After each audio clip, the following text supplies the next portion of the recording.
Então, boa tarde a todos, amigos da poesia, daqui do nosso concerto de poesia do Instituto Estação das Letras. É uma alegria muito grande estar com vocês aqui.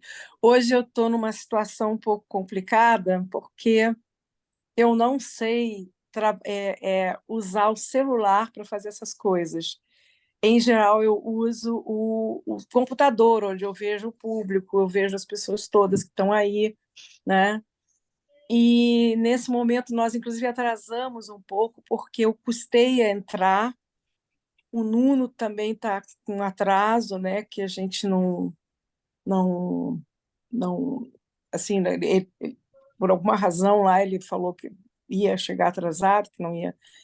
É, e então eu estou aqui tentando pelo celular, né? Tentando aqui conversar e começar o nosso concerto. É, para quem, né, para as pessoas todas que já vêm ao concerto, né, todos sabem, viu, André? Esse concerto ele nasceu há muitos anos, tem nem sei quantos anos, uns 15 anos talvez, não sei. Camila que faz as contas aí para mim, né? Tem muitos anos, tá? E a ideia sempre, André, é Eu vou acompanhar. É um concerto um de poesia. poeta, trazer um poeta ou dois poetas, né? E que leiam seus textos e conversem conosco sobre o seu trabalho. Não, não é assim, a gente não quer nunca trabalhar com grupos de poetas, mas com poucos poetas para que eles possam falar, né, ler seus textos, falar sobre o seu trabalho, em geral, pedimos que o autor separe uns 15, 20 poemas, eu acho que o Nuno deve ter falado isso com você, que ele imagine que sejam representativos da sua obra. Então, eu queria começar, André, assim, agradecendo a sua presença, tá? Uma alegria poder receber você aqui no Instituto, né? E, e eu vou, assim, eu penso assim, enquanto o Nuno não chega para que ele comece a entrevista com você, não que eu não tenho que perguntar, eu tenho, mas eu achava que seria muito bom você começar lendo poemas. A gente já começa com a leitura de poemas, né? Vamos verter um pouquinho a ordem, né? Ok. Então, se você puder ler, né, uns três poemas, né, uma coisa assim para nós, e depois a gente engata na nossa entrevista, na nossa conversa, não é uma entrevista, tá, André? Por favor. Eu que agradeço primeiro, Suzana, você, o Nuno, todo o convite da IEL, por poder apresentar aqui um pouco do meu trabalho, dos meus livros, e vou começar valendo mesmo, acho que é um bom começo. Eu preparei eu pensei em ler alguns poemas do meu novo livro, que esse ano estou lançando o meu décimo livro de poemas que eu chamo pela editora Patuá, que se chama O Guru. Inclusive está aqui presente a Amanda Vital, que é da Patuá, e uma querida amiga que a gente montou juntos o projeto do livro e tal. E eu vou ler alguns poemas desse livro, que é o livro que está digamos assim, Ó, o Nuno chegando aí, senhoras e senhores. Aham. Está digamos que eu estou fazendo a estreia, né? Fazendo agora lendo os poemas que fazem parte como é que se fala, do concerto, né, desse ano sobre esse livro. Mas antes eu posso ler alguns poemas dos meus livros anteriores. Eu vou ler dois poemas de livros anteriores meus que estão na Uhum. coleção chamada Balanço.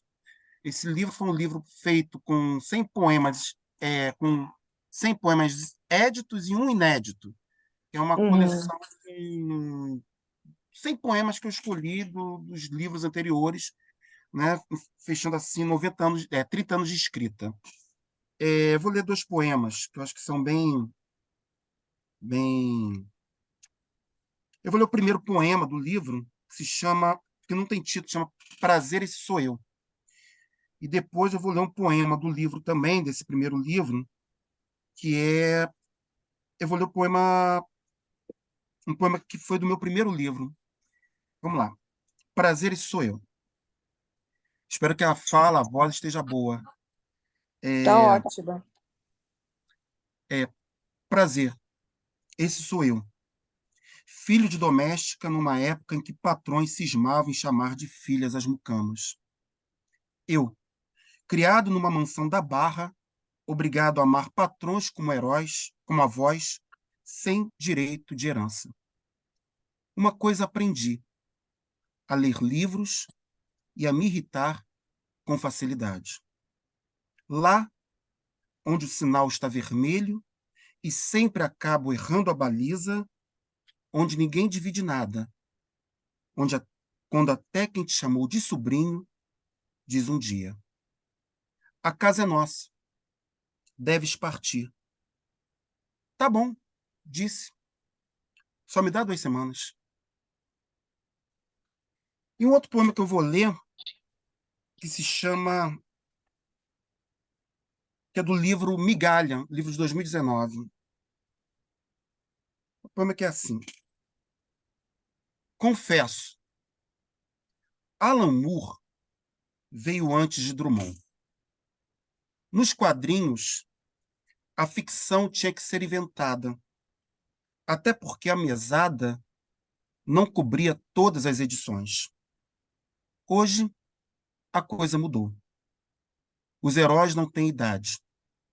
Seguem com suas vidas, pagam as suas contas. E aí eu vou ler agora os poemas do novo livro. Eu vou ler alguns poemas do novo livro, que se chama O Guru. Vamos lá. O primeiro poema se chama Cidade Pequena.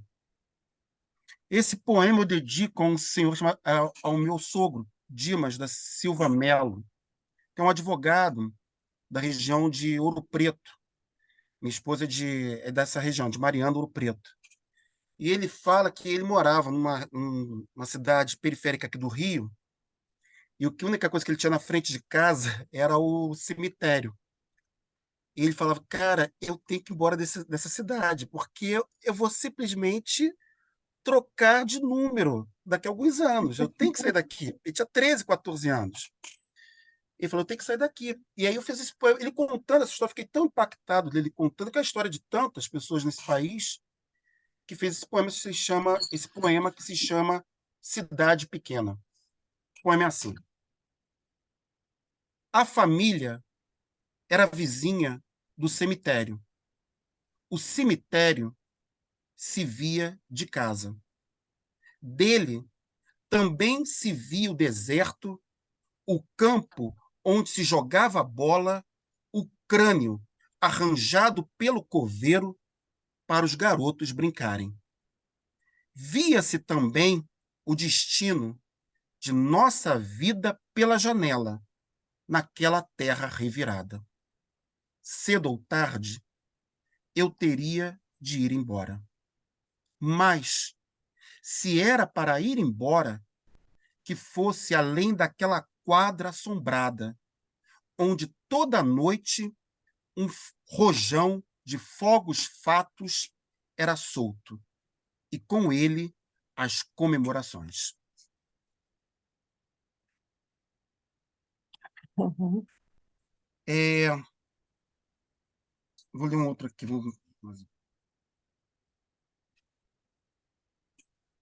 Quarentena. Esse poema é da época da nossa fatídica quarentena, né? A gente ficou quase um ano e meio dentro de... Eu fiquei um ano, basicamente, dentro de casa. E, e aí é engraçado, porque você vai ficando na quarentena, tu começa a ver que a casa quer expulsar você, né? Porque as coisas começam a não dar certo dentro da casa.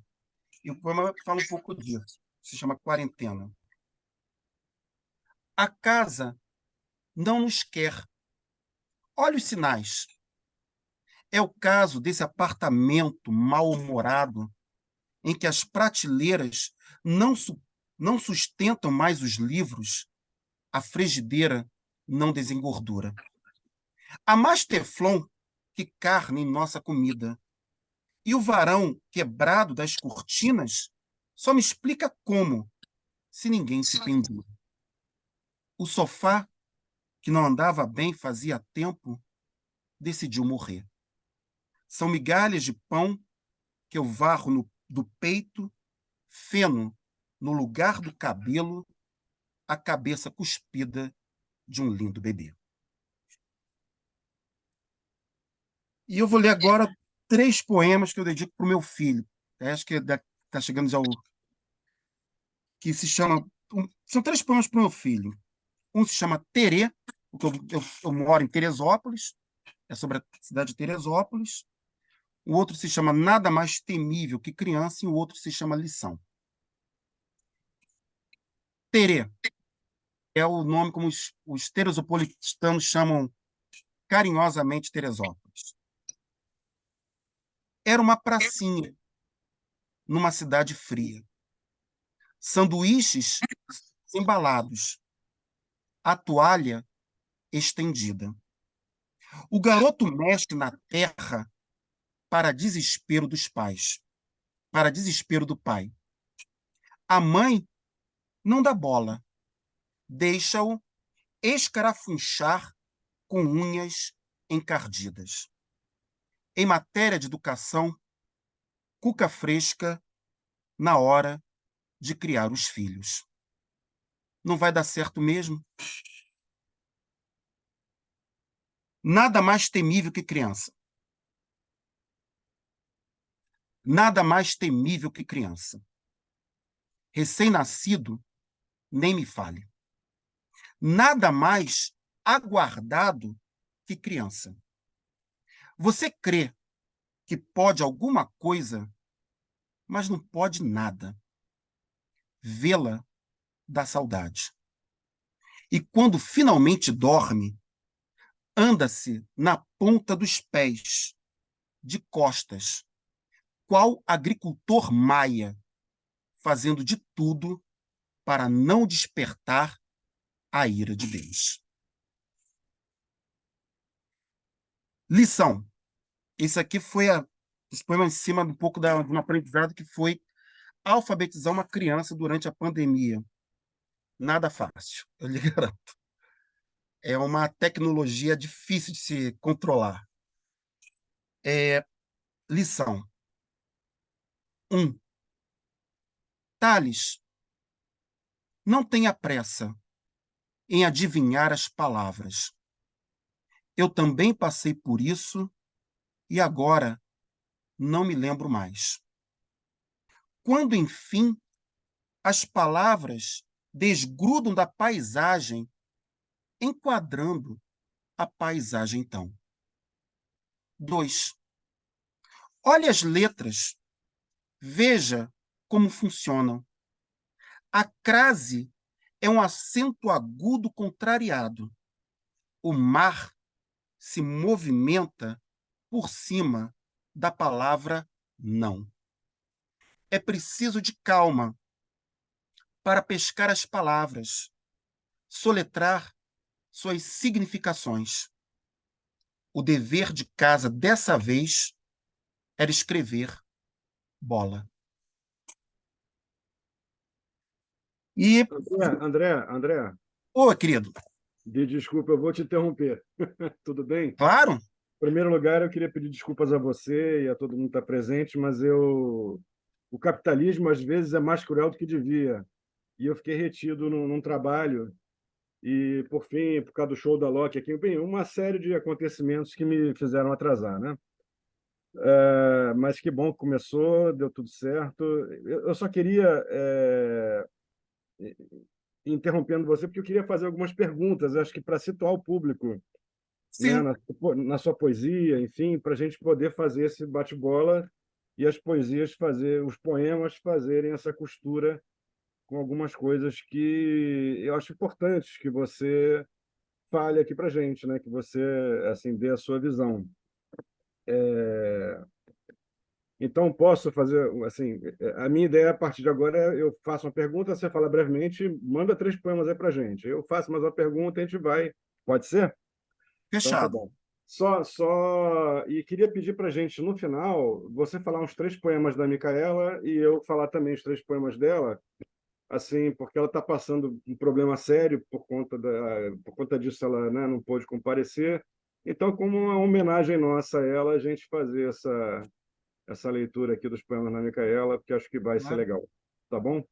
Bom, é, você tem uma trajetória assim bastante interessante sui generis, né? Se você considerar a trajetória mainstream da poesia, né?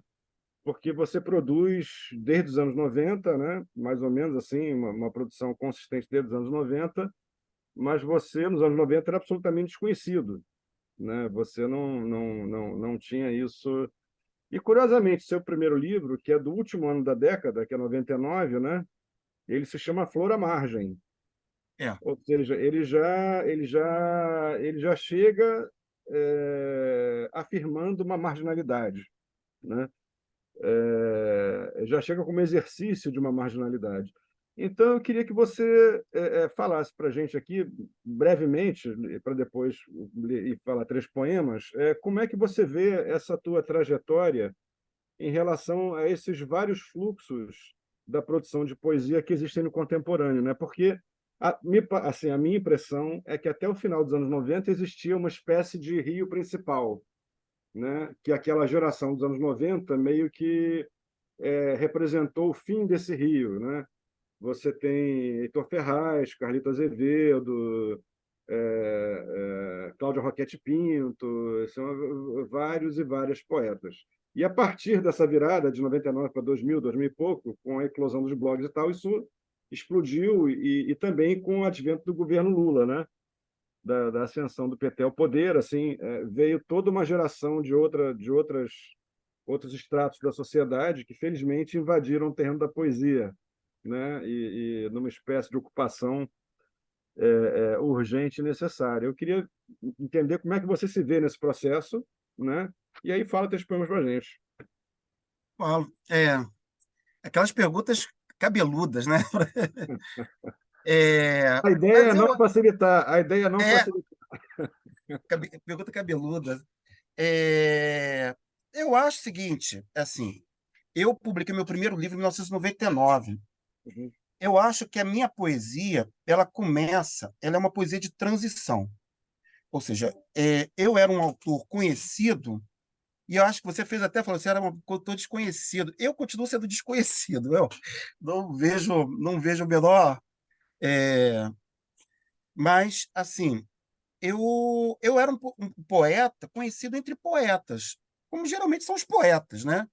Mas era um poeta conhecido entre poetas, porque, quer queira, quer não, meu primeiro livro foi prefaciado pelo Carlito Azevedo, que era o nome mais em voga naquele momento. Então, ele não está totalmente desconectado aos anos 90. Mas eu acho que o que eu faço ali é uma poesia que começa, que não abre mão, que não deixa de abrir mão. Não, desculpe, que não abre mão de toda uma técnica, de todo um primor pela linguagem que você tem caracterizando os anos 90, caracterizando os anos 90, mas aberto a uma leitura e aberto a uma sensibilidade que você não encontra naquele período tão bem. Isso, para mim, não resta a menor dúvida, né? Agora, é o que eu começo, é o que eu já conversei muito com um grande amigo meu, amigo nosso, que é o Alberto Pucheu, que de forma tão bacana fez um famoso documentário sobre o meu livro e sobre o livro, sobre 4 poetas, que fui eu, eu, a Daniele Magalhães, a Bruna Mitrana e a Tatiana Pequeno, né? Eu costumo dizer isso, falei isso com ele, costumo dizer isso. Eu acho que a minha geração, eu tenho 48 anos. Quando o Lula É um entrou, garoto. é um garoto, mas nem tanto. Nem tanto para ele. Ou seja, eu sou um cara que estou no meio termo, né? Estou meio termo. Já não sou um cara de 20 e poucos, nem de 30 anos. Já tem uma diferença de quase 20 anos. Eu fiz 60 esse ano, então você é um garoto. Me Né? respeita. Mas há uma diferença, que é Tem. qual? Eu não sou alguém da geração. O Puxeu criou esse conceito importante, que é a geração Lula. Ele fala dos poetas que fazem parte da geração Lula, que é uma geração que vai justamente se beneficiar é, do que foi o programa do Lula. Acesso à educação, um aumento mínimo de 2, 3, 6% da população juvenil entrando a mais na universidade, criou um boom. A verdade é essa. Né? Mas eu não faço parte porque eu não sou a geração que se beneficiou em parte do Lula, mas eu sou a geração que votou no Lula, desde 89. Né? Eu sou a geração que votou no Lula. Mas eu costumo dizer que eu sou realmente a primeira geração que se beneficia com a democracia. Sabe? Essa é uma geração que se beneficia com a democracia. Isso já faz uma diferença gritante. Gritante. Você já começa a ter a presença de professores que vão debater de forma mais ampla, menos assustada, a verdade é essa, em termos ditatoriais é isso que a gente lida, de forma menos assustada com temas como política, sociologia, religião, o que for possível, o que for necessário, o que vier a ser conversado. Isso é um benefício, sabe? E eu acho que nesse sentido a gente começa a se beneficiar ali. E começa a ter e quando eu falo de ser, eu me beneficiei, eu sou uma geração que veio com a democracia, né? Quando a democracia instalada em 88, eu tenho 14, 15 anos. Que é uma geração que começa a se olhar no direito, na condição de cidadão. E se dizer que alguém é cidadão significa dizer que essa pessoa ela é dotada e ela tem o direito de aproveitar todas as benesses, todos os benefícios que viver em sociedade propicia. Ou seja, é dizer que não aceita mais condições de cidadão de primeira e segunda classe. É dizer que não aceita mais que haja instituições públicas que sejam feitas para um determinado conjunto de indivíduos dentro da cidade do Rio de Janeiro, que é uma cidade partida, enquanto que os outros só têm como dever pagar, através dos seus impostos de renda e dos seus IPTUs, pagar os direitos daqueles outros. Isso a gente não aceitou. Entendeu? Isso eu acho que eu fiz parte de uma geração que disse, não, eu não achei. Essa história eu não vou engolir. Essa história eu vou comprar. E acho que esse livro começa dizendo isso. Acho que, para começar, o título, né? Flor à margem. Eu costumo dizer que não é o título, é uma definição. E não à toa, não por acaso, os livros que foram sucedendo, todos eles tiveram esse tipo de chamado. Né? E é um belo título, porque ele é uma demarcação de posição, mas é uma imagem muito bonita. Né? Ele cumpre essas duas funções, assim, e, portanto, isso é o que faz a ressonância dele. É um título, foi um achado, realmente. E tem uma referência com a imagem da flor, que é uma imagem, um símbolo clássico da literatura. E aí você vai lembrar a flor que rompeu o asfalto do Drummond, e por aí vai. Né? Ou seja, ele está dialogando com a tradição. Né? Nesse sentido, ele é um livro tipicamente dos anos 90. É um livro que é a característica principal dos anos 90. São poetas que não estão brincando, são poetas que levam a sério, são poetas que fazem uma obra que está em diálogo com a tradição. Ninguém ali é bobo. No fundo, eu escrevi um livro que é assim, não sou bobo, mas é preciso ter uma audição que não estava vendo até então. Né? E acho que a palavra flor à margem é isso.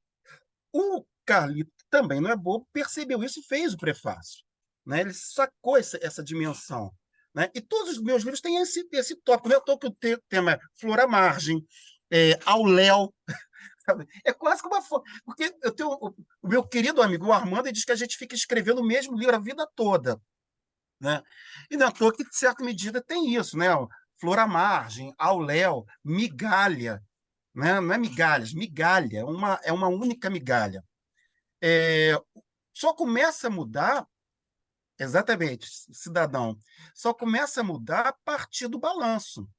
Né? Ao Léo, 1º de abril, que é um título também, o Dia da Mentira, ou seja, sempre uma ideia de marginal, de uma certa impressão de que aquilo que se toma como verdade não é de todo, né, não é de todo verdadeiro, por aí vai, né? Só começa a mudar, acho que talvez com um balanço.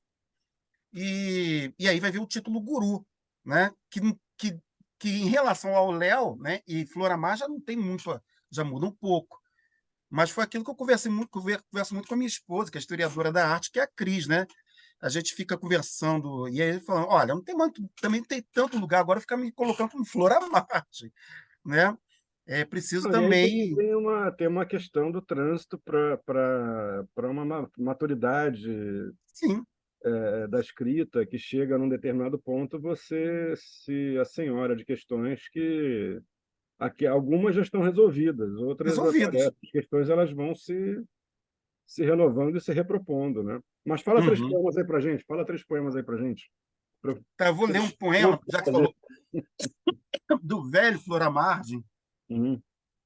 É, já, é um livro, já tem um livro de 24 99, anos, né? 2009, 4 anos. 2019, 24 anos. Eu nem era 4 anos. nascido, rapaz, nessa época. Hã? Eu nem era Eu, nascido nessa época. nem eu, pô. É, eu vou ler um poema que é um segundo poema que está no livro. Também não tem título, mas é assim. É,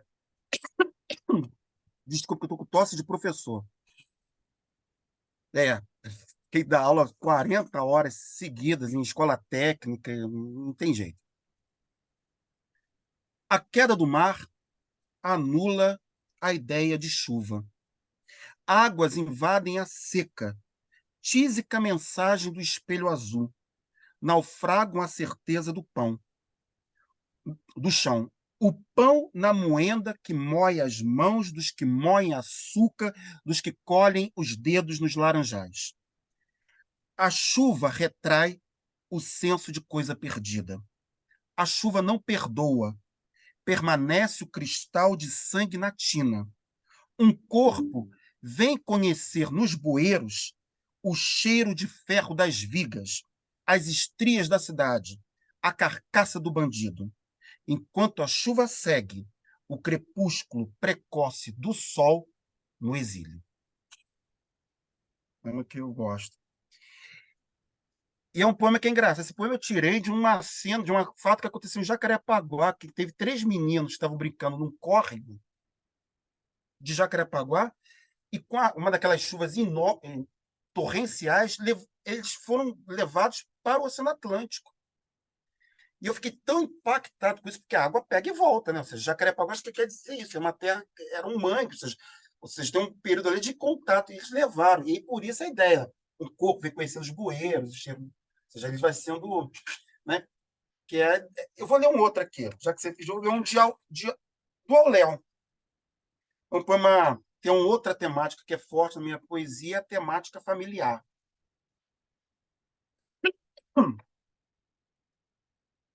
Agora, um dia imenso de sol, que não se compara aos coeiros de sofrimento e grilo. Nada que meu corpo apazigue deverá movimentar o lodo de uma vida inteira. A miséria de um silêncio in loco, nas paredes e nos retratos. Meus avós, depois de tantos anos, sorriem da penteadeira para mim. Não da maneira como eu os imaginava, mas chulos de uma tal crueza que me arranca os pés, nulos de uma tal vergonha que eu apareça no dia seguinte e ninguém se ofenda. Nada deverá constar nos ramais de sangue, nos ideais que só cabem num homem, que não venha abonar seus crimes, o de miserável principalmente, o de ruminar a mesma indigesta inquietude, de olhar um quadro e sorrir. E já que a gente está falando, vou ler um poema que é dedicado à Amanda Vital, que está aqui. Né? O poema que está aqui, que é um poema chamado Opinião. Poxa, peraí, agora eu tenho que fazer um protesto, porque não tem nenhum poema dedicado a mim que eu saiba. Eu não gostei disso, não. Eu vou Eu declarar vou que eu fiquei com preparar, vou ciúme. preparar. Pô, mecânica aplicada é difícil, tu lê, pô, tirar dali é um livraço. Não, fiquei com ciúme, não adianta, não adianta. Tem que ter. Não, tem que fazer para todos do Malamarge. Se é para um, tem que ser para todos. É um poema, é quase um aforismo. É um aforismo. Fui pai tarde, aos 40. Se existe alguma graça na paternidade, está em ser desnecessária. É como conhecer Paris. Se você for, será incrível. Mas se não for, há outras cidades apaixonantes. Roma, por exemplo, e Montevidéu também.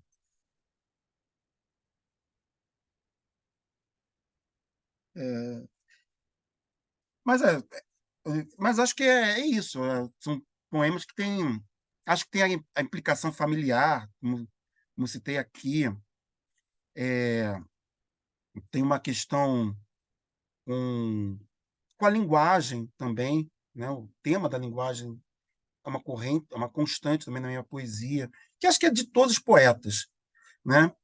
Ainda que eu tenha meus receios com a linguagem, falar só sobre metapoesia, porque tem um querido amigo já falecido, que é o Donizete Galvão, ele fala assim, não faz muito poema sobre metalinguagem, porque quem não é poeta não entende. A gente tem que comunicar com os outros. Eu concordo um pouco com ele. Né? Ele tem lá a sua justificativa. Que está lançando agora, está sendo um livro dele, né? Está sendo um livro sobre a Eu obra fiquei completa sabendo, eu dele. tô curiosíssimo, né? Deve vir com estudos críticos, né? Deve ser uma edição. É, é. Eu tenho Ela- aqui três ou quatro livros dele, que inclusive eu comprei. Ele fez chegar na Travessa, eu escrevi para ele com dedicatória e tal. Era um cara muito acessível, Muito. muito Era carinhoso, assim, muito assim. carinhoso, era um doce. Meu Assim. contato com ele foi muito breve, só por e-mail, mas guardo excelente lembrança do Donizete, assim. E da poesia dele, né? Nem se fala, é uma poesia, né, É, essencial, né, para entender o Brasil do fim do século passado. Agora, é. por falar em entender, entender é uma palavra boa em relação à pergunta que eu queria te fazer.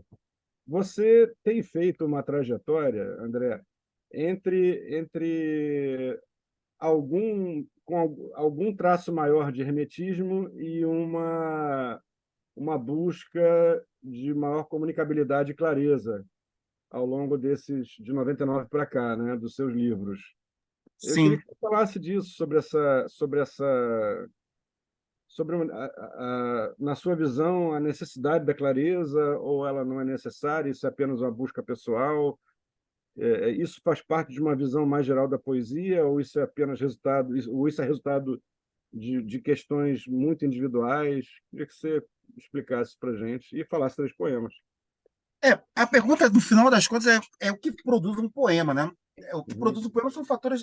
Realmente é multifatorial, é difícil você dizer como é que o que leva o que leva um autor a produzir a ter uma determinada disposição e depois mudar para um outro momento, para uma outra disposição. Eu acho que no início, no Flora Mágica, que tem poemas bastante herméticos e tal, eu acho que isso tem um elemento, ali tinha um elemento muito claro, que eu acho que é uma questão dos anos 90.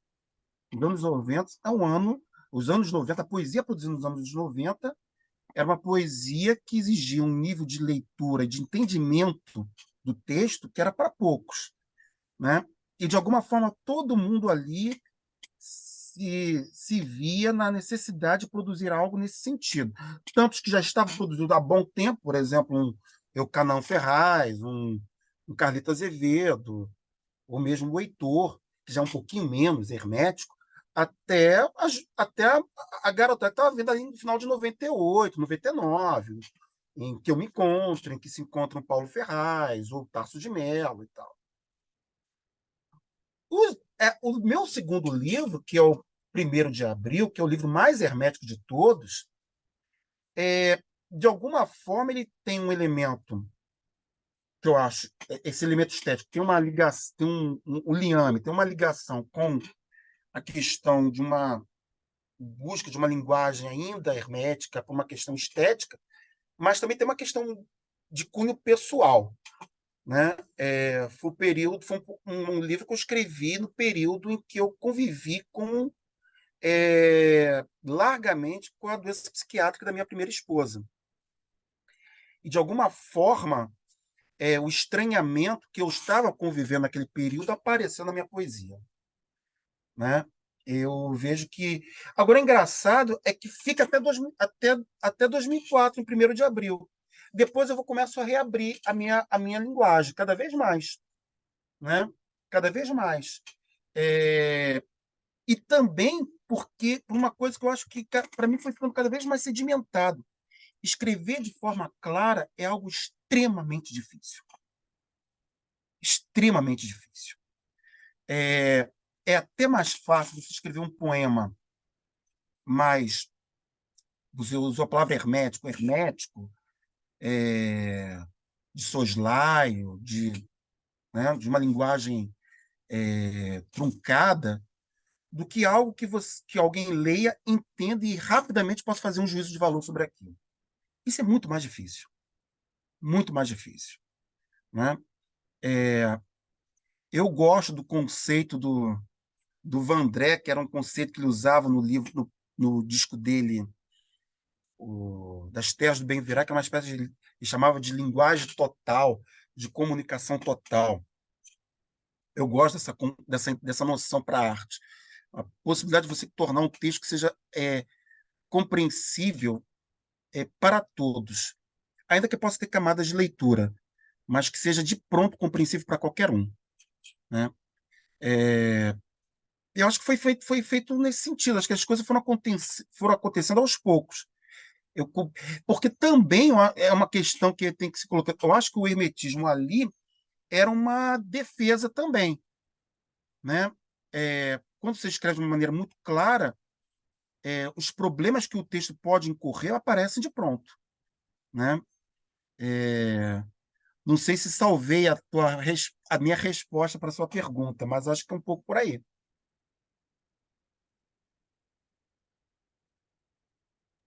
Não, É, totalmente, totalmente. Eu estava desmutando o som totalmente. Acho que eu só fico assim, como eu vejo você como um poeta, e isso eu vejo nisso uma qualidade, deslocado de tendências principais, tendências majoritárias, que às vezes são até artificiais, né? Essas tendências majoritárias na poesia, não raras vezes, são meros esforços de grupos, né? E não uhum. necessariamente uma afinidade estética. Então, havia essa minha curiosidade sobre isso ser uma percepção da necessidade da clareza, de uma necessidade extrema da clareza, né? Ou uma coisa mais pessoal, né? Como você acabou, enfim, colocando. Fala 3 poemas aí para gente. Falo. Não, eu acho que tem mais uma coisa a dizer. Eu não mudo porque há uma agenda atual. Sim, Eu acho que, às vezes, tem pessoas que fazem as coisas por uma agenda. Eu não sim. faço por uma agenda. A única agenda possível que existe sou eu mesmo. São as demandas que a minha escrita está me levando, né? O que ficou claro isso para Né? gente. Uhum, Porque eu acho que escrita tem a ver com o processo de autoconhecimento através da linguagem, uhum. né? Ou seja, não há uma... Você não pode estar escrevendo a partir do que o outro vai pensar, porque isso é um sonho impossível, né? Porque o outro é um farol que você não sabe exatamente o que passa no outro. O outro é um buraco negro, como diria o Sartre. É um buraco negro que você não sabe para onde aquilo vai, sabe? Então, escrever para o outro é só por um valor moral ou ético, que tem também seu reconhecimento. Mas isso já está atrelado a uma demanda pessoal. Não pode haver. A gente deve escrever por demandas, não por agendas, né? Se a gente, você quer estabelecer uma categoria, né, filosófica, é por demandas, não por agendas.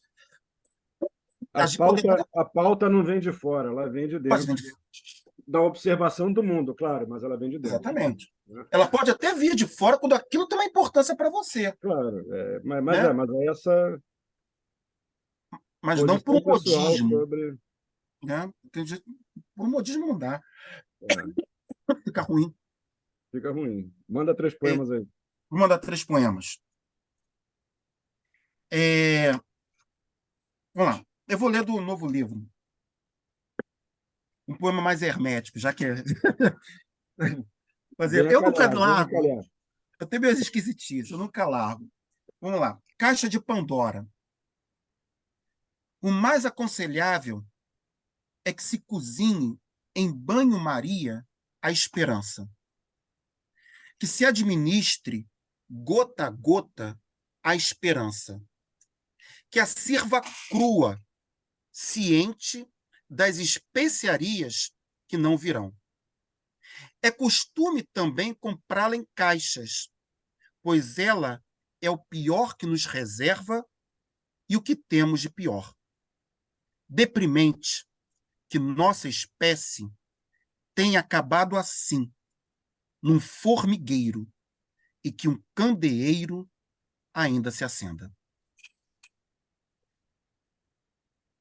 O outro poema, obrigado. O outro poema, vou ler 3 poemas.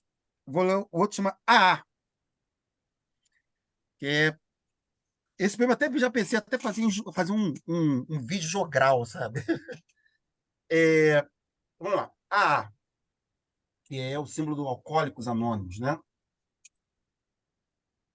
Bom dia, meu nome é André Luiz. Bom dia, André Luiz. Há 10 dias não acabo na igreja nem nas mãos de um pastor. Eu tocava o terror. Não havia passo que desse sem consentimento. Mas agora a ignomínia não me satisfaz. Busco outra coisa, alegria que o dinheiro não compra. Pouco importa se amigos e familiares concordem. Bom dia, meu nome é André Luiz. Bom dia, André Luiz. E estou há 10 dias sem escrever. Venho me esforçando em não ceder às palavras como na última vez. Podia estar fazendo sol ou chuva, sentia em tudo a agrura do verso.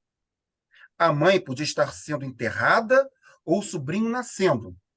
Estava eu atrás do graal. Nesse ponto, sou adicto. Um poema não faz mal a ninguém. Por que ele faria comigo? Enfim, meu nome é André Luiz. Bom dia, André Luiz. E estou há 10 dias sem dinheiro. Descobri que o dinheiro não paga o pato e a gula não apaga o tédio. E, de fato, é de cor esvoaçante a fome. Aprendi a não me dar por inteiro, mas a cada instante. E é por isso que cheguei aqui no grupo de apoio dos Andrés Anônimos. Está claro para mim que em cada um de nós, o eu precisa controlar o ego, este ser maravilhoso que costuma cair em bueiros e escapar de serpentes. Bom dia, eu me chamo André Luiz. Bom dia, André Luiz. Já faz 10 dias que estamos sem acidentes.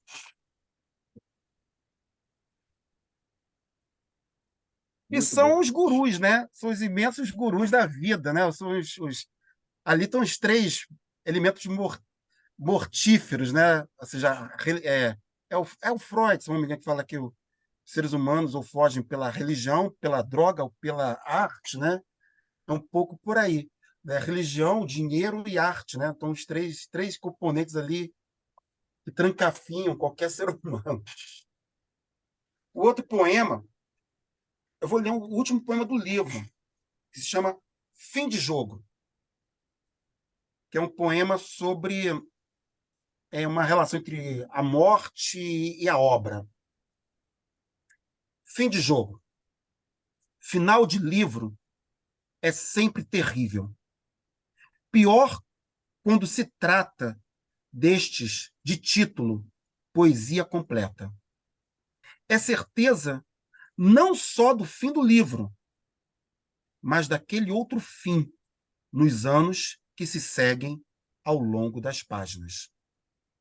Serve, pelo menos, de desculpa para se observar mais atentamente os poemas.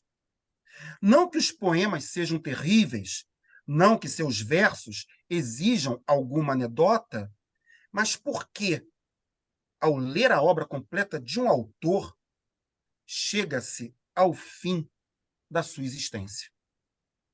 No penúltimo poema publicado por Drummond em vida, acabou explicando porque não tinha feito um poema sobre a Bahia. Nessa que é a última conversa com esses amigos que são os nossos leitores. Sebastião Uchoa Leite deixou o legado de uma regra secreta. O Ali anteviu que teria de pagar a tarifa de embarque. Donizete assinou, por ironia do destino, a obra derradeira de O Homem Inacabado. Ideal que os livros não terminassem. Talvez os livros guardem, depois de tantas pétalas lidas, caminho silencioso para uma outra vida. Muito bom, muito bom. Mas eu agora é o seguinte, nós estamos aqui com a situação que a Amanda se entusiasmou e fez 3 perguntas. E eu é o seguinte, o meu papel é dar voz aqui. Então, eu vou dar voz à Amanda para que ela faça a primeira pergunta, você fala 3 poemas. Depois ela volta, faz a segunda pergunta, você fala 3 poemas. E a terceira, 3 poemas. Depois eu volto, se der tempo. Mas eu vou ficar aqui Sim? assistindo com todo interesse. Amanda, é com você. Ela falou que está com problema na voz. Ah, tá mandando a voz? Ah, tá, Vai ter entendi. que ler, Bruno. Então eu vou Deixa eu ler. ver aqui. Tá, eu leio. Então, você quer ler, Tá. Suzana? Quer ler? Não, pois é, sei o que é. Eu recém consegui entrar no computador. Eu estava Então eu leio, tá com bom. problemas no. Entrei e eu não estou Tá bom, conseguindo eu vou ler aqui localizar o então. chat. Então tá, deixa Estou comigo. aqui Então perdida. vamos lá. Vou reproduzir aqui as perguntas da Amanda. Falando em linguagem, depois queria ouvir do André sobre os diversos tipos de linguagem poética dele, de métrica, a falta dela, a poesia em prosa, o aforismo dentro de um livro de poesia, tudo isso. Fala dessa miscelânea boa, de uma trajetória bem diversificada poeticamente, porque ela é coerente e não vira salada na poesia dele. Então, seria isso. Vamos lá. A Balarmar só tem pergunta cabeluda, cara. É Pois complicado. é, aqui o negócio é Só sério, rapaz. paulada. Aqui Assim, o negócio é sério. a minha formação não é na área de letras. A minha formação é em filosofia. Uma coisa que, então, de alguma forma, os meus interesses, os elementos que que eu acabo tendo que eu priorizo em termos teóricos, na produção de um texto, são elementos no campo da filosofia. É a praia em que eu escrevo artigo, capítulo de livro, essas coisas. Então, o que eu posso dizer é o seguinte: a minha leitura com relação à poesia é uma leitura, particularmente na estrutura formal, uma leitura extremamente empírica. Mas uma coisa me parece assim muito clara. Eu acho que todo poema. Tem uma discussão se uma discussão que o próprio Nuno já me fez, já conversou comigo, se há na poesia a possibilidade de um verso livre, né? É uma resposta difícil. Eu diria que sim, mas eu acho que nenhuma poesia pode abrir mão da musicalidade do ritmo. Ou seja, se é um elemento para mim fundamental na literatura, é ritmo. Quase que e aí vai me interessando, por exemplo, uma coisa que tem me interessado muito é como é prosódio, como é possível, por exemplo, eu tenho me interessado muito para ouvir leitura de poetas. Teve um autor que me interessa, E são esses elementos dessas vozes, tem o título tão bonito do Ferreira Goulart, Muitas Vozes, eu acho que é um pouco isso. Como uma voz pode ser produzida num poema? Como você consegue produzir a prosódia de um poema? Como consigo dar voz a uma mulher que está enterrando o filho, que tem um poema meu no Migalha? Ou isso ou aquilo, né? É, Agora, a questão de combinar, de como você fala, não vira uma salada. É porque eu levo muito tempo para produzir um livro, não apenas para escrever os poemas, mas principalmente para arrumá-los, né? A primeira vez que eu fui publicar um livro, não sei se estou dando a resposta, estou dando uma resposta aceitável, mas a primeira vez que fui publicar um livro, quando eu estava para produzir um livro, eu conversei com um grande amigo meu, músico, que é o Léo Ó, grande compositor. E ele falou comigo que assim, para mim, ainda vivia na época do disco de vinil, ainda tinha um disco de vinil, ainda tinha um CD, que hoje você pensa em singles, é uma música apenas. Mas naquela época o músico pensava um álbum como se fosse um livro, né? Uma unidade. E ele me falou uma coisa interessante, ele fez uma experiência que eu nunca mais esqueci, para mim, para mim foi marcante. Estava eu com ele dentro do apartamento dele, falou assim, eu vou te dar para mim o que é um livro. E ele botou assim, pegar um disco, ele pegou uma música clássica e foi colocando a música clássica. E aí, na medida que a música ia tocando, ele desligou todas as luzes de casa e, de repente, ele acendia uma luz e desligava. Acendia outra e desligava. De repente, ligava todas as luzes da casa, depois apagava, de acordo com as notas com que o disco estava produzindo. Ele falou, para mim, um livro é isso. E eu não sei dizer por que, ao ele dizer que um livro é aquilo, é isso, eu concordo com ele plenamente, enquanto imagem. O livro é uma obra que tem que ser compensada como um conjunto, como uma inteireza. E essa inteireza não depende necessariamente de você construir a partir de uma formalidade unívoca. Ou seja, eu não preciso fazer. Um livro precisa ser inteiro apenas porque ele é todo feito de sonetos. Isso não necessariamente produziria um livro com uma unidade de obra. Entendeu? Um livro pode ter altos e baixos, sabe? Pode ter poemas em prosa e poemas não em prosa, desde que aquilo seja acompanhado com uma temática, com um recorte, com uma ligação, que é até difícil de se identificar qual é, mas você percebe que se dá naquela textura. Né? A obra, a gente não pode perder que a obra tem uma certa mística, uma certa metafísica, como diria o Walter Benjamin, que é a aura. A aura existe em obra. A gente pode achar que uma aura existe. Você olha aquele conjunto e percebe uma unidade. Né? Como você não consegue definir claramente o que é uma unidade, como diria um filósofo Wittgenstein, que você olha uma família, você não sabe exatamente por que eles são parentes, mas você identifica que eles são todos parentes. Não há uma essência, não há um princípio régio, explicativo, teórico, que você possa dizer por que aquilo é uma obra.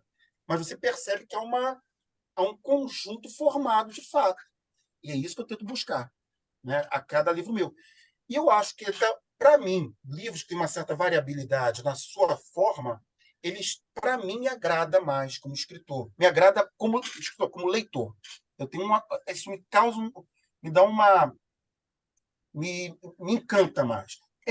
Aí é questão de gosto. E gosto é outro conceito que é importante na obra de arte. A arte tem que ter gosto.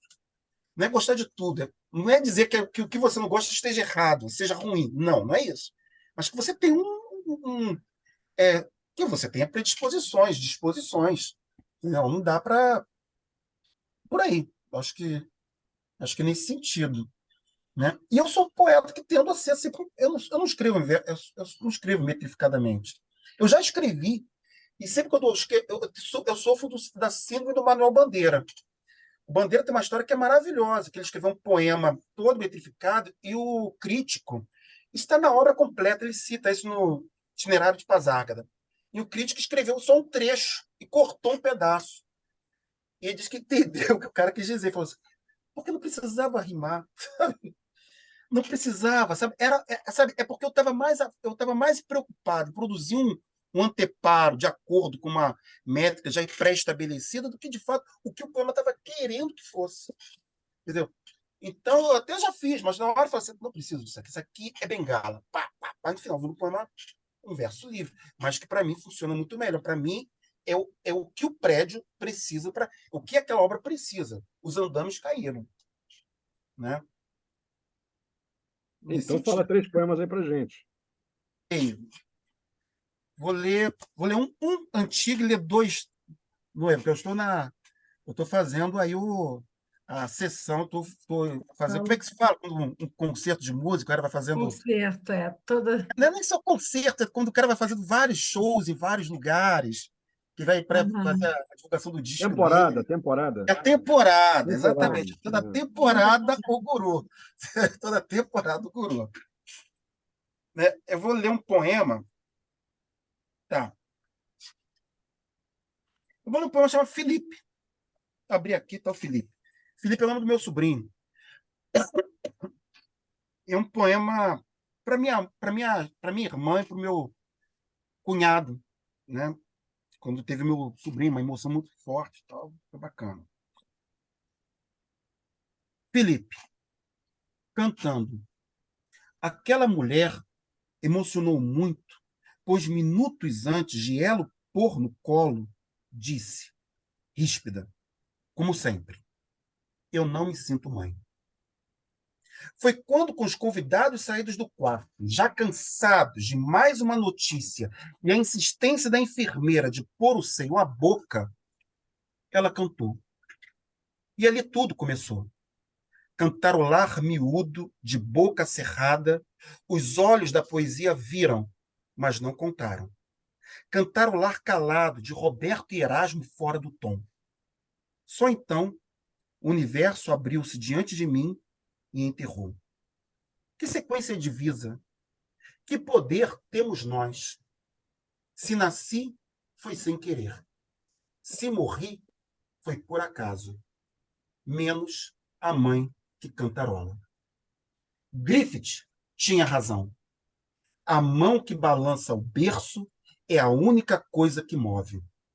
Não o contrário. A mão da mãe. Essa jamais escreve. Já aquela é por demais infeliz. A essa só cabe registrar a notícia, as mazelas do dia, desatar em boato alguma revolução. Há uma gota de sangue em cada poema. Uma gota de inveja da mão por essa mãe. Misericórdia e perdão. Sobrinho, escrever essas palavras é já tê-lo em meu colo. Nem pretendo que entenda o famigerado século XX que carregamos tão próximo, que é quase impróprio, ora íntima, de mentira mais laica, emudece a voz. Um dia, você vai ler e entender que não importa onde esteja, estamos sempre juntos, apesar de tão sós. Né? E é um poema de um tio para um sobrinho, né? Que é a minha irmã falando, eu não me sinto mãe, a barriga crescendo, não tô. Aí um dia, quando ela botou, você começou a cantar o lado, cara, ninguém notando, só eu estou notando isso. Né? É um pouco aí. Posso ler um poema longo? O tempo está curto. Não, pode. Posso? Eu vou ler o poema que dá título ao livro, O Guru. Se chama O Guru. Que foi lido há pouco tempo pelo Alberto Puxeu. Puxeu fez uma gravação, ele leu o poema, adorei o poema, ele leu o poema maravilhosamente bem. Vou tentar ver se eu fico à altura do Puxeu, porque o Puxeu leu bem pra caramba. O Guru. É um poema longo. Que, assim, em certa medida, ele faz voz à epígrafe do livro, que é uma epígrafe do Immanuel Kant, do livro, do artigo O que é o Esclarecimento, of Clairon, que é a tradução de iluminismo, né? Eu vou ler primeiro a epígrafe e já leio o poema, pode ser? Porque acho que uma coisa fundamenta a outra. Saperialdi tem coragem de fazer uso do seu próprio entendimento. É o lema do iluminismo. A preguiça e a covardia são as causas pelas quais uma tão grande parte dos homens, depois que a natureza de há muitos libertou de uma direção estranha, continuem, no entanto, de bom grado, menores durante toda a vida. São também as causas que explicam porque é tão fácil que os outros se constituam em tutores deles. É tão cômodo ser menor. Se tem um livro que faz, às vezes, do meu entendimento, um diretor espiritual que, por mim, tem consciência, um médico que, por mim, decide a respeito da minha dieta, etc., então eu não preciso esforçar-me eu mesmo. Não tenho necessidade de pensar, quando posso simplesmente pagar. Outros se encarregarão, em meu lugar, dos negócios desagradáveis. Immanuel Kant. O guru. Tem horror a oficinas de poesia. Lembra aqueles serviços de coaching.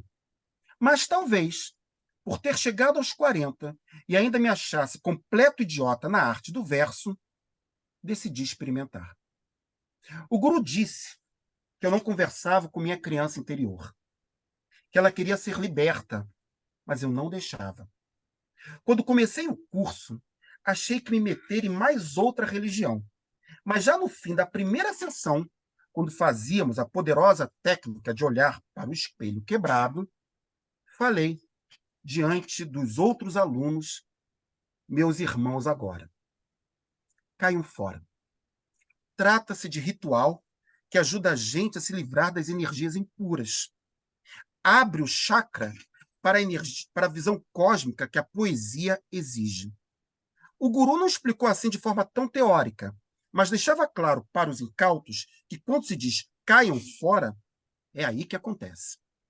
O guru disse também que eu fedia raiva, que havia muita mágoa dentro, e eu nem sabia que dava para notar essas coisas. Disse que com treino e dedicação chegaria. Um exercício que ensinou era observar as pessoas. Tenho, por exemplo, 2 amigos, e eles queriam porque queriam me converter para o budismo. Eu dizia que os cristãos também tentaram comigo essa proeza. Só que esses 2 tinham a arma da poesia. Mostravam com seus poemas que o budismo ensinava a viver. Porém, antes de eu ceder, algodoei os ouvidos com a cera do cinismo e só assim fui capaz de responder. Até parece. Tem dias que a vida é dura e a cruz nos tenta. Por muito tempo cultivei o demônio de Sócrates como a melhor resposta.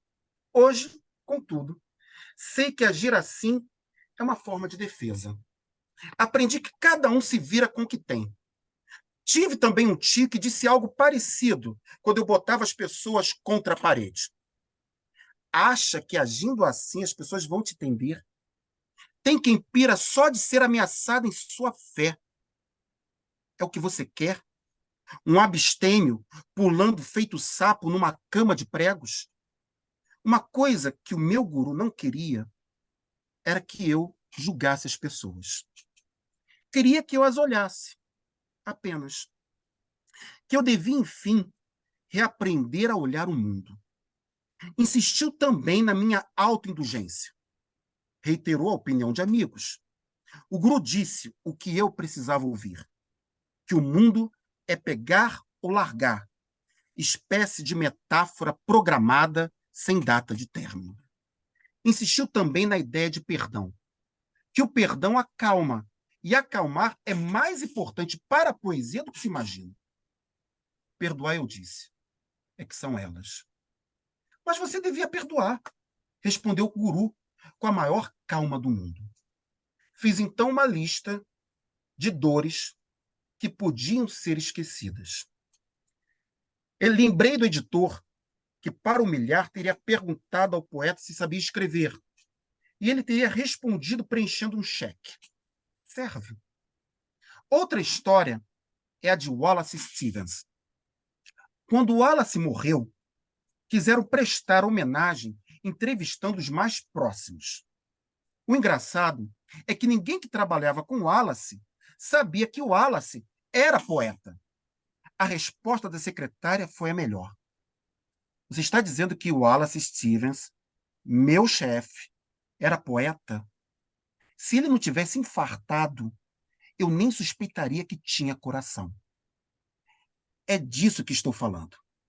desse pequeno mal distraidamente misturado a um mal maior. Perdoar já é difícil, e eu nem sei se vale a pena. Sei que devia ser menos raivoso, o que pode ser proveitoso para mim. Sei que tinha outra coisa para dizer, mas do jeito que está, deixa. Resta frequentar essas oficinas, fazer parte do discreto charme, com médicos, embaixadores, filhas de militares e jornalistas. Como Edward Norton em O Clube da Luta, das coisas que me tiram o sono, a pior é a alegria. É esse o meu incômodo. E sinto que não é só comigo. Está em cada um de vocês. O guru mesmo, de vez em quando, apronta as suas. A paixão que nutre por uma fiel, o fato de lhe cultivar entre os pupilos a promessa de que um dia serão publicados. Outros ainda tomam o guru pelo diabo. Gosto dessas histórias em que, para garantir o sucesso, recorre-se a fantasmas. Conheço um escritor que o conjurou. Estava sozinho. Preparou o apartamento. Acendeu 2 velas na frente do espelho. Foi aí que notou que, enquanto procedia o ritual, sua imagem não refletia o rosto, mas as costas, como se o espelho estivesse atrás. Apagou rapidamente as velas e se pôs a dormir. Não é qualquer um que tem coragem. Eu já estive também numa encruzilhada, mas não deu certo. Hoje sei que o diabo não procura qualquer pessoa, só as com talento. Burrice comprar algo que se tem. Eu não tenho nada para oferecer. O que tenho é basicamente o que você vê. Uma mentalidade pouco refinada, que sorri quando bate um vento. Alguém que está a maior parte do tempo sem entender.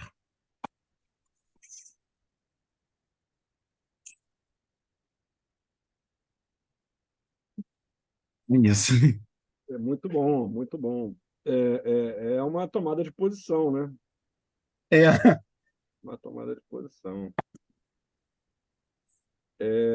Bom, então eu vou fazer a segunda pergunta da Amanda, né, para seguir aquela sequência que eu tinha previsto. Então, ela diz assim: a outra pergunta é sobre a influência da poesia mineira, que é muito forte na sua poesia. Fontes, referências, motivações, razões de ser, primeiras leituras, leituras preferidas, poesia mineira contemporânea, sobretudo. E aí ela pediu para você ler um poema que pega nomes de vários autores, ah, que no Elegia caso do Mineira, nome. É, é, verdade.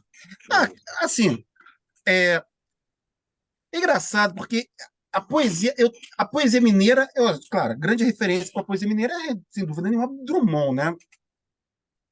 Drummond. Mas eu tive uma leitura muito boa com autores não necessariamente ligados à poesia, de Minas, como Fernando Sabino, Piroli, que pouca gente conhece, Vander Piroli, o menino e Drone. o Pinto do Isso. Menino, né? A Mãe e o Filho da Mãe, que são livros espetaculares. Eu li muito o Vander Piroli. E agora tem Ele tinha, a filha eu não dele lembro tentando agora trabalhar. se ele tinha a ver com a revista escrita nos anos 70. Eu acho que ele era um dos editores, né? Porque foi ali que eu conheci. O Não, Vander para mim, Piroli. por exemplo, É, Origens Lessa, eu li é, muito Origens Lessa quando eu era é. adolescente. Mas o Vander, A Mãe e o Filho da Mãe foi um livro que para mim impressionou muito. Eu fiquei. Aqueles divisores de água, né? É, e a poesia do Drummond, claro, Murilo Mendes. E eu fui muito bem acolhido, digamos assim, pelos poetas mineiros. Né? Para começar com Donizete Galvão, que não tem nem o que dizer, né? Que foi um irmão mais velho. É, mas Fabrício Marques, que eu tenho tanto carinho por ele, é, Ricardo Aleixo, Ricardo Riso, que é de Juiz de Fora, Ronald Polito, que é um grande amigo meu, sabe? Então, é, e essa relação foi muito forte desde o início. E ela se intensificou muito mais no meu segundo casamento, que minha esposa é de Minas. Minha esposa é de Mariana, né? Mais mineira impossível, né? A família toda mora lá. meu sogro, que é do Rio, mas mora lá a vida toda e tal, fez a vida dele lá. Então, aí Minas entrou de toda, de dentro, né? De dentro para fora, de fora para dentro, né? É, então, tem uma leitura e, e essa leitura foi acoplada com uma leitura afetiva também, né? Vou ler o poema. Mas o poema, o anterior, ele não é uma posição, ele é uma palhaçada só também. Aquele poema, o Guru, é uma palhaçada, é uma brincadeira o tempo todo. Ele está gozando, na verdade, está gozando com a ideia de algum tipo de subserviência, com o risco de qualquer tipo de se submeter a qualquer registro, né? A verdade é essa. Por isso o título, né? O tema lá do Kant, o iluminismo, e me pareceu hoje uma questão prioritária em termos políticos, porque eu acho que hoje a briga não é mais de esquerda, direita, hoje a briga é entre os elementos que foram trazidos com o iluminismo e o antigo regime, sabe? A coisa muito mais barra pesada, a gente voltou um século atrás. Né? A impressão que eu tenho é essa. Elegia mineira, por sinal, abri já na página. Elegia mineira. Porque não se trata de timidez, mas da nada pacata paciência mineira que nós, cariocas, tanto admiramos. E são tantos autores raros de Minas que fizeram o inverso por minha vida. E é a Doni e a Ana que agradeço. Aos Ricardos Riso e Aleixo. A Chantal Castelli, Mário Alexi, Jardel Cavalcante. Fabrício, Adriane e Ana Elisa Ribeiro. As presenças juiz foranas de André Monteiro, Edmilson, Prisca e Polito. Eles são meus Piroles, Adélias, Murilos e Fernandos Sabinos. Neles, um fluxo de amizade e energia que não se domestica, do jeito que gosto, sem açúcar.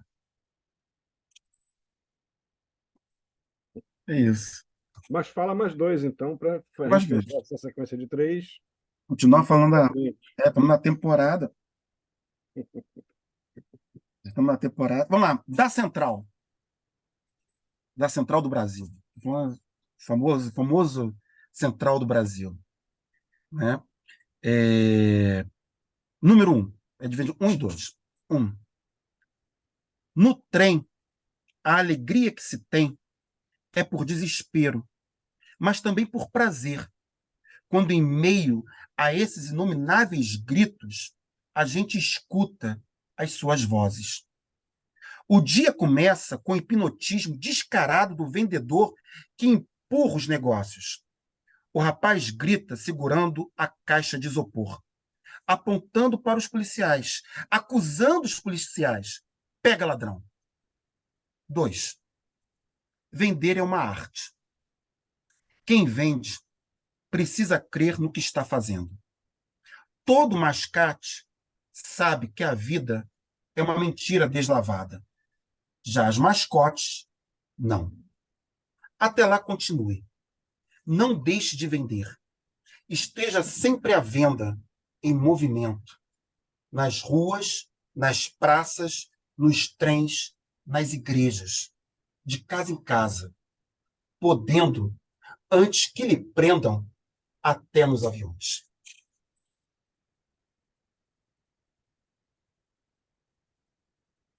E esse poema é dedicado ao Ali, que eu adoro. O Ali ele tem uma coisa do mascate, né? Tem a coisa do... Porque esse pôr à venda é uma ideia quase deleuziana do pôr em movimento. Você tem que botar o teu nome na... Tinha um amigo meu, um senhor, falava o nome no gibi, né? O termo antigo, que só põe bom nome do gibi. Você tem que botar o teu... Tem que estar em movimento, né?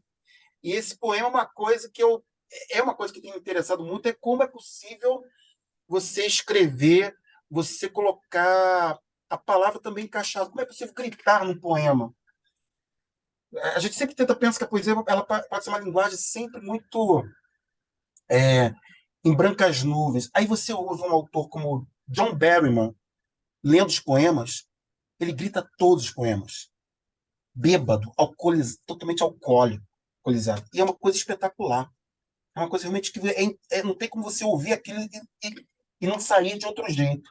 Então, como é que é possível também colocar essas várias vozes, vários o quanto é possível você criar gritos, exclamações, o quanto é possível criar um mecanismo de aproximação do leitor com uma determinada realidade, parece. Quer mais um poema? Por Vamos favor. lá. Vamos lá. Poema para. Vamos. O poema se chama O Filme Não É do Wood. O diálogo ligeiro, os sentimentos confusos. Jura que não é dele? E quando a atriz principal fecha a porta e a obsessão da câmera passa a ser a samambaia chorona. E quando os personagens insistem em tomar café em vez de chá. Não lembra a dicção do artista?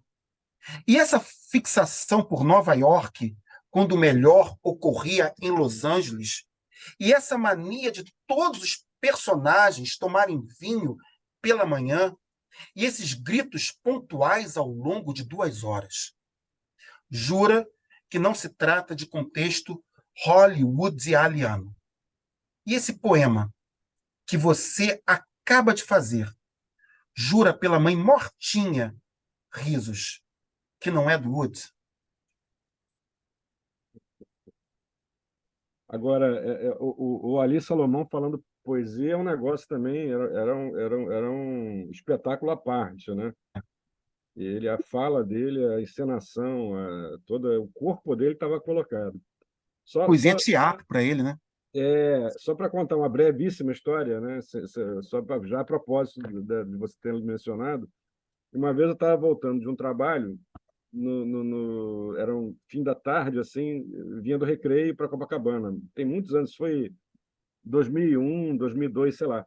E aí, de repente, eu passo ali pela Praça Cazuza e tinha aquele chafariz ali na Praça Cazuza, que acho que não tem Sim, mais. E aí ele estava em cima do chafariz, com a água jorrando para cima dele, ele com umas folhas de papel, lendo os poemas, fazendo aquilo, né? Falando os poemas, e, né? Lendo, mas com aquela gestual todo, e jogava, acabava o poema, jogava a folha assim, lia outro, jogava a folha. Então, aí saiu de lá todo molhado, e eu muito tímido, que né, cheguei a ficar do lado dele, mas aí estava o pessoal, não, vamos ali, não sei aonde, vamos no bar, não sei o quê, e eu estou vendo ele meio assim. Eu acho que ele já sabia que estava doente, né? Que acho que ele faleceu em 2003. Tava meio, 2003. ele estava meio assim, não estava muito no clima geral, né? De ir comemorar a partir dali e tal. Aí eu peguei o carro, aí fui lá, peguei o carro, fui embora. De repente eu olho para o lado, tinha um engarrafamento, retenção pelo sinal, eu olho para o lado, tá um táxi com ele do meu lado. Eu não aguentei, porque eu comprei em 76, eu tinha 13 anos, eu comprei e Me Segura que eu vou dar um troço. E Sim, foi uma explosão para mim, né? Assim, ler aquilo aos 13 anos, assim, oh, meu Deus do céu, isso existe, que incrível. Aí eu olhei para a cara dele e falei assim, rapaz, eu tenho Me Segura que eu vou dar um troço, edição original. Ele falou, me vende, ele não devia ter mais. devia Aí ter eu falei, mais. nem morto, aí o táxi arrancou e foi Ah, embora. Nuno Foi. e André, era uma tragédia a gente ser convidado para ler poemas com o Vali, tendo o Vali do lado. Primeiro que ele não Não, não deixava dá. você ler. Né? Ele não deixava você ler. Você estava ali para falar também, mas ele não Uhum. deixava. Ele Eu fui muito. capitalizava tudo, O Ali né? foi um dos primeiros grandes amigos da poesia. Coisa. Um grande poeta, foi amigo, meu amigo de. O Ali. O Ali era uma figura. O Ali eu Figuraça. conheci de uma maneira espetacular. Eu Uhum. estava distribuindo num evento poesia, papel, tinha uns 16, uns 20 anos. Estava distribuindo, tinha 20 anos. Tinha alguns poemas até do Flor à Margem. E as pessoas vão pegando e tal. E daqui a pouco alguém bate nas minhas costas. Eu quero um autógrafo. Era o Ali. Era o Ali. Eu quero um autógrafo. Você tá querendo autógrafo? É. Quero. Parado com o Ali Salomão. Mano. E depois a gente foi ficando amigo, cada vez mais amigo. Depois, quando eu fiz a primeira revista com o Eduardo Guerreiro, da UFRJ, a Ponto Doc, Muito doc, né? o primeiro poema é dele. Ele mandou, a gente se encontrou, aí dei as revistas para ele divulgar.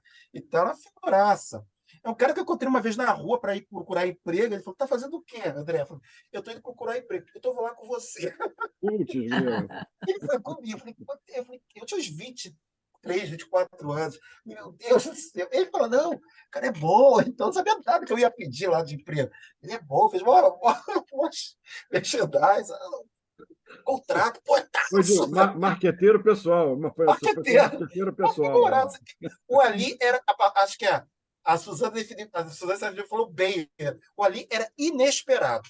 O Ali era uma figura inesperada. Se encontrar com você, não sabe se Que você vem dali, não vem sabe. dali. Não sabe onde ia acabar A aquela história. boca enorme, né? É, Mas, exato. então, deixa eu fazer a terceira pergunta, que o Ali é um assunto que é um rio Amazonas, né? Se a gente entrar É. nele, e é muito, mas não é o foco aqui. Então, deixa eu fazer a terceira pergunta da Amanda, que é o seguinte, que ela queria formulou da seguinte forma: e se aprofundar um pouco mais sobre essas pautas novas, que a gente falou ainda há pouco, né, no caso, políticas e sociais, também abordadas no Guru, de um modo que você não teria abordado antes. Eu confesso que ainda não li o Guru, né? A Amanda está numa posição privilegiadíssima, né? Que agora lê os livros antes deles serem lançados, né? A Amanda é terrível. Algumas de maneira inédita. Como isso o alcançou na poesia? Como a necessidade da escrita desses temas foi despertada em você? Eu fui despertada porque eu nasci no Caxambi. É, Simples assim. é. Porque eu nasci em Vila Isabel, na verdade, eu nasci em Vila Isabel. Determinação, como diria Marx, determinação de classe. A determinação de classe, não tem outra história, não tem, É, existe. A não ser que você fosse um alienado, pois é. como a maior parte era, né? Não tinha outra história, não tem, né? É claro que a maneira como eu vou abordando, a coisa como vai acontecer, vai mudando de tempos para tempos, né? Vai mudando de tempo em tempo. Claro, não posso escrever da mesma maneira quando eu tinha 24 anos e vivi uma situação muito aflitiva, economicamente muito aflitiva, de uma situação que eu estou como servidor público, numa escola técnica, que moro num bairro nobre de Teresópolis, não vou achar que eu vou escrever da mesma maneira, não tem como, né? Seria ingênuo e até correto da minha parte. Mas sempre está presente, né? Sempre está presente, não tem como não estar presente, né? O Brasil, a gente de vez em quando tem que tirar férias dele, porque o Brasil ele te obriga a pensar nele o tempo todo, sabe? Eu queria nascer na Noruega, que de vez em quando você pode falar de outras coisas, a não ser da Noruega. A gente é obrigado a falar o tempo todo do Brasil. O Brasil não é brincadeira. Como dizia o Tom Jobim, não é para amador, né? E Sabe? às, ve- Então, e às vezes fica insuportável. E é mesmo estando insuportável. insuportável, a gente tem que continuar falando Uhum, por responsabilidade histórica, enfim, por tudo, né? Mas, enfim, exatamente. é muito complicado. Não tem jeito. Então, manda 3 poemas aí para gente. Eu vou mandar um poema que Estamos nos aproximando do fim. acredito que Eu seja queria até em dizer que se alguém relação. quiser fazer perguntas, pode fazer por escrito aqui, se alguém tiver alguma pergunta ou pedir a voz, que a gente libera, com muita alegria. E depois dessa sua pergunta, eu ainda vou, desses poemas, eu vou fazer mais uma pergunta e pedir mais 3 poemas e passar para a Suzana fazer o encerramento, se alguém não tiver pergunta, né? Se as pessoas não tiverem perguntas, é isso. Então, manda Mas aí. eu tenho que ler também os poemas da Micaela, que agora que me lembrei. Ah, isso, claro, vamos falar. Fale aí, fala um, eu falo outro. Beleza. Aí a gente Quer que eu leia faz um poema assim, meu, já que já leu da Micaela? O que você acha melhor? isso, Não, vamos falar da Micaela, depois eu faço. Nesse bloco aqui, a gente fala os da Micaela rapidamente aqui, Tá, né? eu li um poema mais curto. E aí depois eu faço uma pergunta para você, você fala os seus 3 poemas finais e eu passo para a Suzana fazer o Vou ler um encerramento. poema da Micaela. Vou ler dois poemas da Micaela. A Micaela tem uma escrita muito sintética, né? Então, Novo Mundo. Peço desculpa pela tosse. Há mais carneiros do que gente nas montanhas da Ilha Sul. Um modo de pensar o mundo. Trocar os humanos por carneiros. Um campo cheio de pontinhos pretos e brancos. Ver as caras inocentes e ouvir os berros delicados. Não apelar ao matadouro. Não cortar a lã. Micaela, Novo Mundo. Bom. Eu vou ler um outro dela aqui, que eu tinha marcado. Teologia. Ela cita Euridice Fontella no poema. Não sou um deus, graças a todos os deuses. Sou carne viva e sal, posso morrer.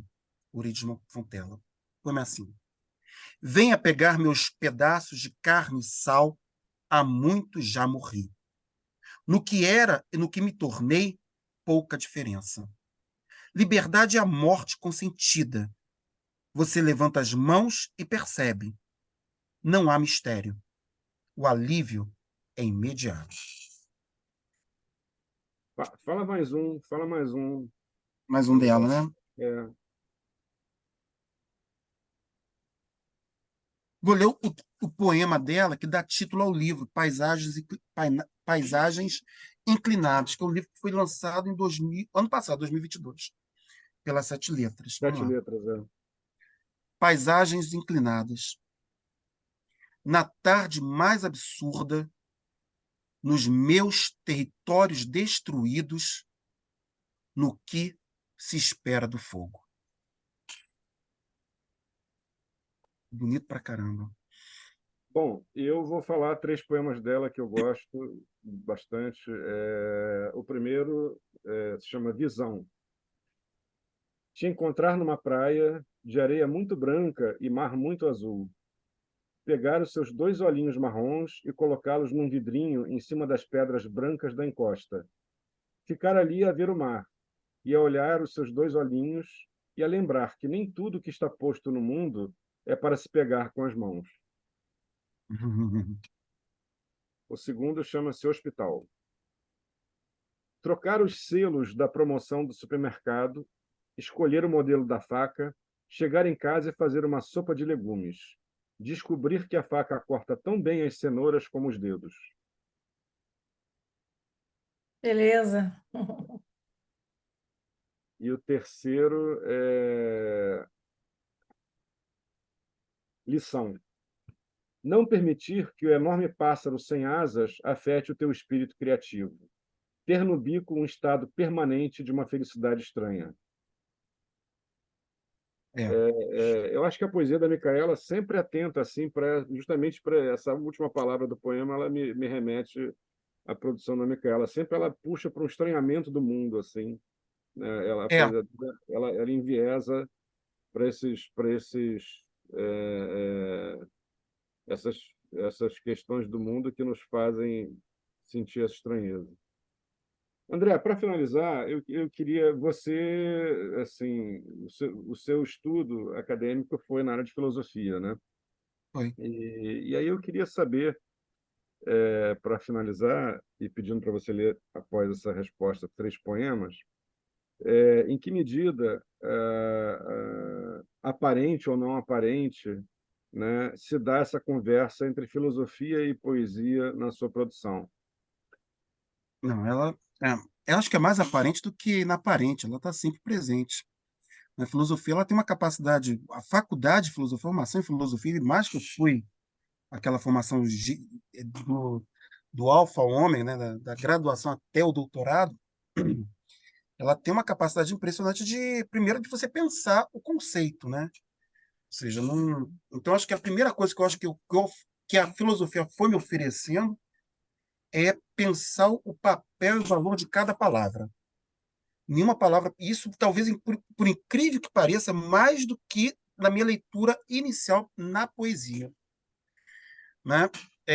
Pensar qual o papel de cada palavra, ou seja, uma palavra está colocada ali por quê? Qual o motivo, né?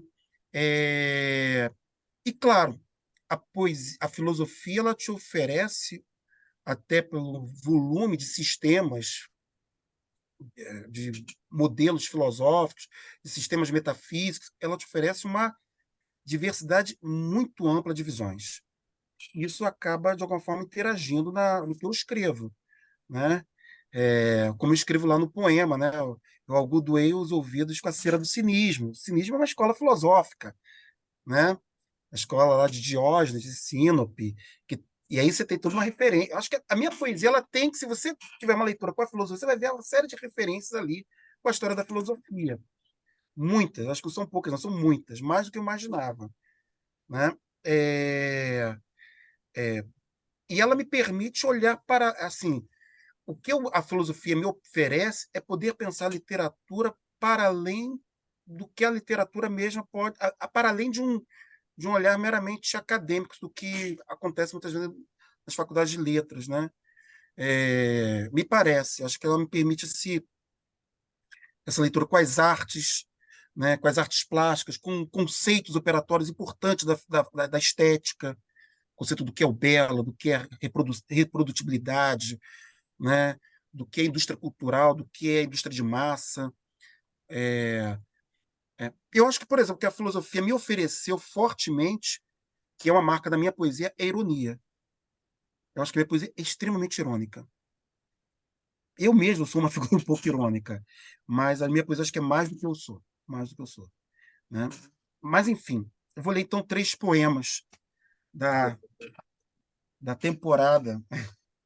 Vamos lá.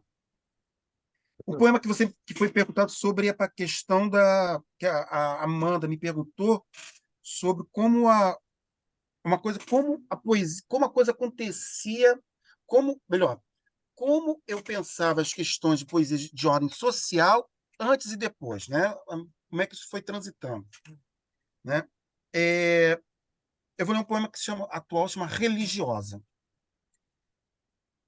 que é assim: sabe, essas senhorinhas em que a maquiagem acaba mais iluminando que cobrindo as rugas?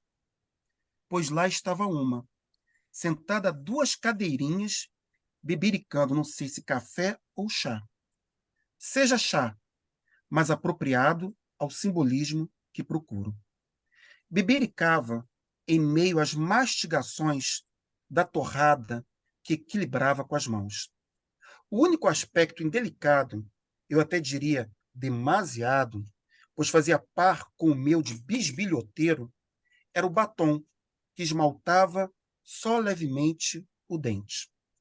O sotaque anasalado também lhe distinguia. Havia outra diferença entre nós: o lado para o qual se olha o cardápio. Eu começava a me simpatizar com ela. Não fosse o momento da gorjeta. Ela, por mais que disfarçasse, não escondia o gozo, o porquê era contra direitos óbvios. Impedir-lhe a caridade, jamais. Como o populacho foi capaz de preferir as leis às minhas provisões. Muito E bom. Muito bom. todo mundo já viu alguém assim, né? E Aura. Agora mais é assim. Antes eu levava anos. Agora só preciso de horas. Pois está decidido. Não lerei mais livros. O que é inesperado para um poeta. Os anjos se jogam das janelas. Muito mais agora que a poesia me largou.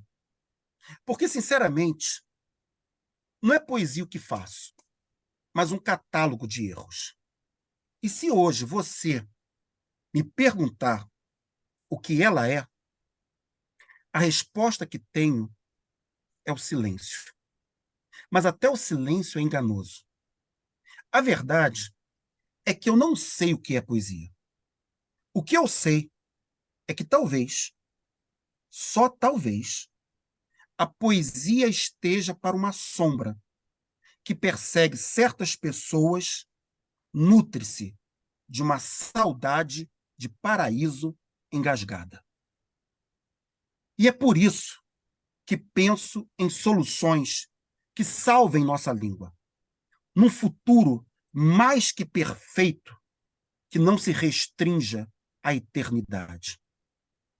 Será então isso a poesia?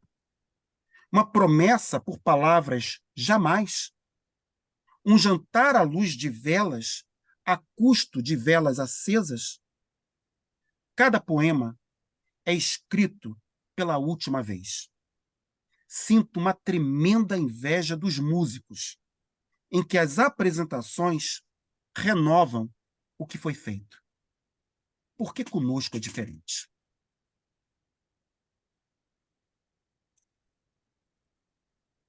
Maravilha. André, olha, muito obrigado por você ter aceitado o nosso convite. A gente procura aqui trazer assim, poetas e que formar um grande painel assim desse momento, né, do presente, e desde poetas muito confirmados a poetas jovens como você, são jovens de 48 anos, mas que já têm alguma trajetória que implique numa densidade a ser apresentada aqui para as pessoas, né? E eu fiquei muito feliz de poder trazer a sua poesia, como teria ficado muito feliz com a poesia da Micaela, se ela não tivesse tido esse problema, Sim. que a impediu de estar aqui com a gente. E é isso. Essa é a função do concerto e isso é que nós temos procurado fazer aí ao longo desses meses todos. Muito obrigado, tá? Muito bom ter você, Suzana. Então, agora é Olá. contigo. Eu hoje comecei atrapalhada, eu estava no celular, eu saía do celular, queria entrar, não conseguia, eu fiquei muito. E aí me tirou um pouco a concentração, assim, né? Depois eu até vou rever os primeiros momentos do André, porque eu estava ligada viu, André? Mas agradecer a você, tá? Em nome do Instituto, né? Você ter tirado esse tempo, né? E uma coisa que você contou aqui que eu não sabia, né? Assim, é sobre esses seus parceiros, quer dizer, essas suas leituras, né? Mineiras, né? E porque quase todos que você citou assim eu conheci, né? Eu sou meio jurássica, né? Assim, então Luiz Vilela, né? Tá lá ainda, né? Tá Luiz Vilela, não sei como é que ele tá, mas Murilo Rubião também, mas eu sou de uma outra geração, né? Então tá. Foi muito bom porque eu acho que a prosa ela faz bem ao poeta também, ler prosa, sabe? Porque ele fica menos, vamos usar uma palavra, etéreo, né? Ele tem mais chão, né? Ela dá chão para o poeta. Eu acho interessante que ele lê bastante prosa, né? E o teu poema revela isso. Esse poema longo seu, né? Mostra muito essas ideias, né? São ideias também, né? Enfim, te agradecer muito, tá? Agradecer a todo mundo que veio, participou. Estou vendo aqui pessoas com quem eu não falo há um tempão. A Liz, que está sumida. Ei, Liz, está aí? Liz, Vitória. A Vitória vem sempre. A Noélia Ribeiro, querida. Noélia Ribeiro, Tá aqui embaixo, viu? Né? Então, assim, Ela é uma querida amiga. a é, Júlia, a Júlia está aqui também, Júlia também. Então, Júlia Bach. estamos em casa aí, tá? Obrigada. Obrigada também, Nuno, tá? Parceiro do IEL com a Margens. Desculpem esse atraso de hoje, mas a culpa é do capitalismo. O capitalismo selvagem me reteve hoje. E eu não consegui entrar, foi uma Pois loucura é, aquilo, não teve jeito, né? Uma coisa, assim. mas deu tudo certo. Foi bom, foi uma tarde Legal, maravilhosa. legal. Gente, Eu que Beijo. agradeço. tem algum anúncio para fazer, Suzana, de evento próximo? Olha, nós vamos ter que o que acontece é que eu vim para cá, eu cheguei hoje de viagem, né? Tudo aconteceu. E eu vim para cá sem o paperzinho da. A Camila sabe mais dizer hoje. Nós temos o próximo, a Sexta com Letras, né, Camila? Isso aí, exatamente. Sextas com letras, na sexta-feira que vem, dia É, 1º. às 18 horas, que é esse evento que os alunos realizam lendo, né? São rodas de leitura virtuais.